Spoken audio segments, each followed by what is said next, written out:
We have some breaking news for you this morning. The Associated Press reports that Larry Nassar, the former doctor for USA Gymnastics, accused of abusing hundreds of female athletes, was stabbed multiple times during a fight in a federal prison in Florida yesterday.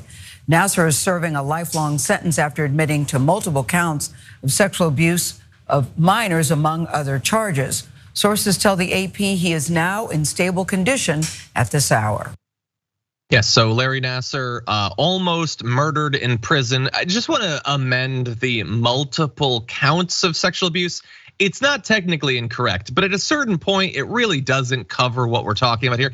Multiple is 5, okay? When you're talking about hundreds and hundreds over years and many, many victims, I feel like there are better words to encapsulate that. But in any event, he was stabbed with a makeshift knife in the neck, chest, and back before other inmates were able to rescue him.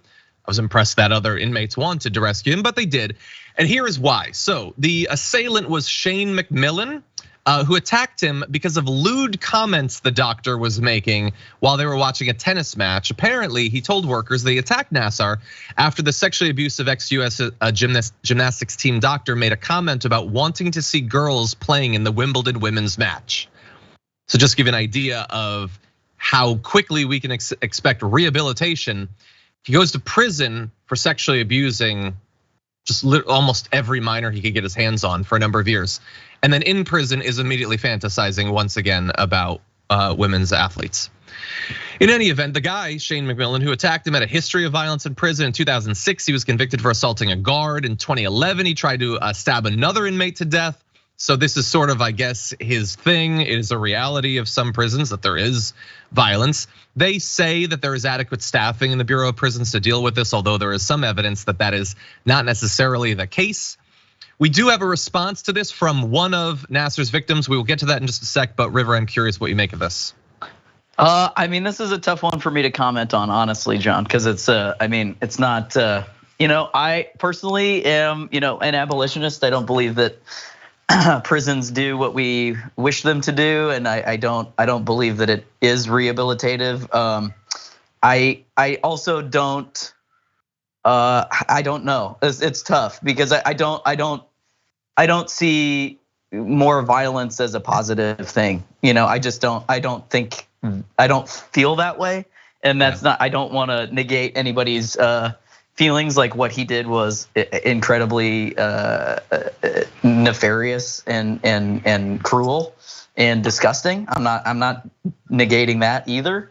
But then to keep meting out more violence just doesn't. Sure. I don't know that actually. I don't know. I'm curious to hear what one of the athletes said about it, just because.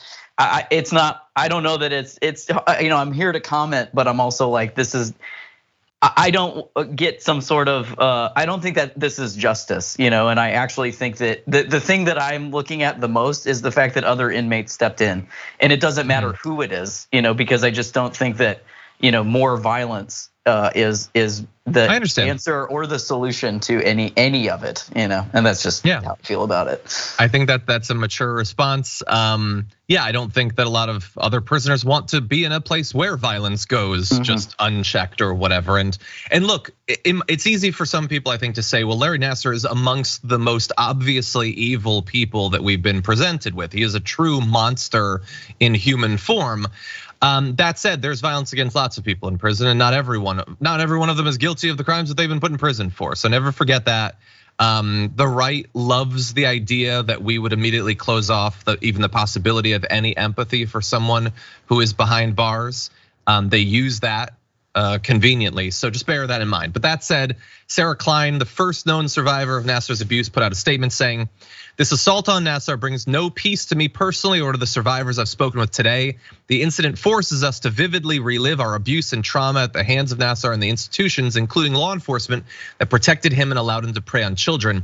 I want him to face the severe prison sentence he received because of the voices of survivors. I absolutely do not support violence because it's morally wrong, and death would be an easy out for Nassar. I urge the Department of Justice and the Bureau of Prisons to see that Nassar is not allowed to escape his sentence and consequences of his horrible crimes." So that, I think, is, look, if we haven't been in this situation, we cannot say how we think a person should or even predict how a person will respond to this. But I understand the sentiment that's expressed there, and I think that it deserves to be respected. Not everyone, including every victim, is gonna feel the exact same way, I'm sure, but I understand what Sarah Klein is saying there. And I also just want to point out what she said, which is that Larry Nassar did not act alone. This is not, he was aided and abetted by law enforcement, which is now what we are asking to provide justice for. So how, where does it end and begin? Where is the monster? Is he simply the monster? I personally don't believe so. I believe that the institutions, that there are many pieces in place that is the monster that allows for this behavior to continue, which is I think what Sarah is beginning to say, and that this more violence doesn't create peace or justice for her. Check out the Damage Report podcast each day, wherever you get your podcasts, whether Pocket Casts or Stitcher or iTunes. You can join me as I give you the news and stories you want, with a range of co-hosts and interview guests jumping in on the fun each day. Again, that's the Damage Report, wherever you get your podcasts. And if you get them at iTunes, don't forget to rate and review. Sometimes I'll read them live on the show.